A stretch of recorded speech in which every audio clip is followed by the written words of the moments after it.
Alhamdulillahirabbil alamin. Asyhadu an la ilaha illallah wahdahu la syarikalah. Wa asyhadu anna Muhammadan abduhu wa rasuluh. Sejarah mencatat tentang ujian kesabaran dan ketangguhan iman para nabi dan rasul beserta pengikutnya. Ketika Nabi Nuh alaihissalam dan para pengikutnya memasuki kapal, tiba-tiba Allah Subhanahu wa Ta'ala mengirim angin yang bertiup kencang, menggiring awan putih dan menjadikannya mendung. Tak lama, langit pun menjadi kelam diliputi awan hitam, seolah siang telah hilang dan malam telah datang. Hanya sinar-sinar kilat yang memancar menerangi alam sekitar, diiringi suara halilintar yang menggelegar, membuat hati semakin gentar. Disusul gemuruh hujan lebat yang mengguyur turun tiada henti, bak ditumpahkan dari langit. Bumi pun tidak mau menyerap basah, bahkan mengeluarkan air. Air mulai mengalir menjadi banjir. Banjir yang dahsyat yang mampu menghancurkan dusun, menerpa rumah-rumah, dan menerkam setiap orang. Kejadian itu menambah keyakinan hati orang-orang mukmin dan meluluhkan keangkuhan kolbu orang-orang kafir. Mereka lari kocar-kacir, sibuk menyelamatkan diri dan menghindar dari bahaya banjir. Namun, pada saat itu, tiada tempat yang selamat dari rendaman air, sekalipun bukit yang tinggi.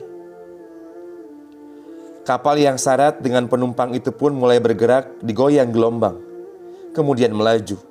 Nabi Nuh alaihissalam berdiri tegak di atas geladak kapal menyaksikan kejadian. Tatkala melihat anaknya berlari menyelamatkan diri ke atas bukit, kemudian Nabi Nuh alaihissalam memanggilnya. "Ahai anakku, naiklah ke kapalku. Jangan kamu bersatu dengan kaum kafir."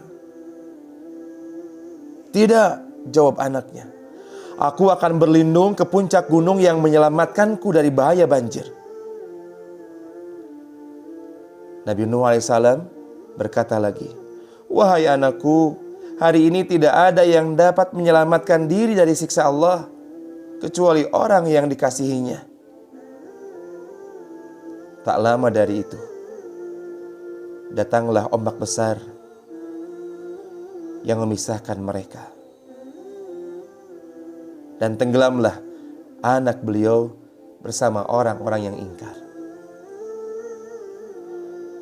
Ketika hujan sudah berhenti dan bumi menelan air, kapal Nabi Nuh alaihissalam berlabuh di atas gunung.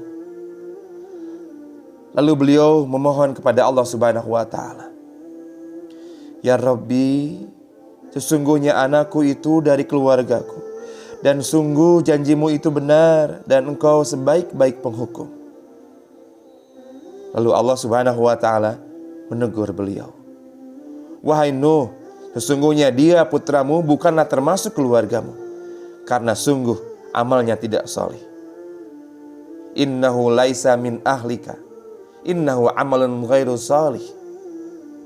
Sebab itu, janganlah kamu mohon kepadaku sesuatu yang kamu tidak tahu hakikatnya.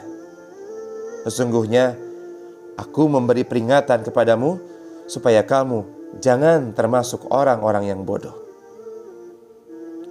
Setelah ditegur, saat itu juga beliau memohon ampun karena telah salah meminta. "Rabbi, inni a'udzubika an as'alaka ma laisa li bihi ilmun, wa illa taghfirli wa tarhamni akum minal khasirin."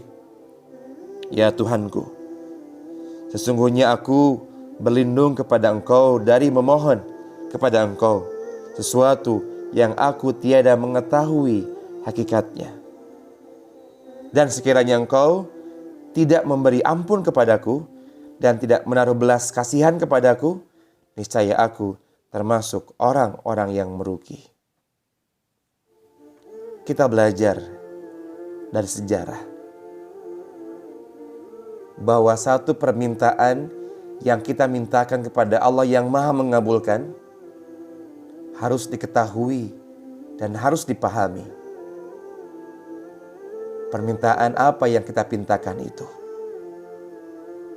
Maka mintalah kepada Allah Subhanahu wa Ta'ala, Zat yang Maha mengabulkan, dengan permintaan yang kita faham dan mengerti. Tidak hanya itu saja, tetapi segeralah minta ampun pada Allah Subhanahu wa Ta'ala sekiranya permintaan yang kita pintakan pada Allah itu salah. Mohonlah agar Allah sesegera mungkin memberikan maghfirahnya kepada kita. Dan kita belajar dari kisah Nabi Nuh alaihissalam. Harus memperjuangkan diri dan keluarga agar bisa berbahagia bukan hanya hari ini, tetapi sampai mendapatkan surga Allah Subhanahu wa Ta'ala. Maka janganlah pernah salah meminta kepada Allah, Zat yang Maha mengabulkan. Assalamualaikum warahmatullahi wabarakatuh.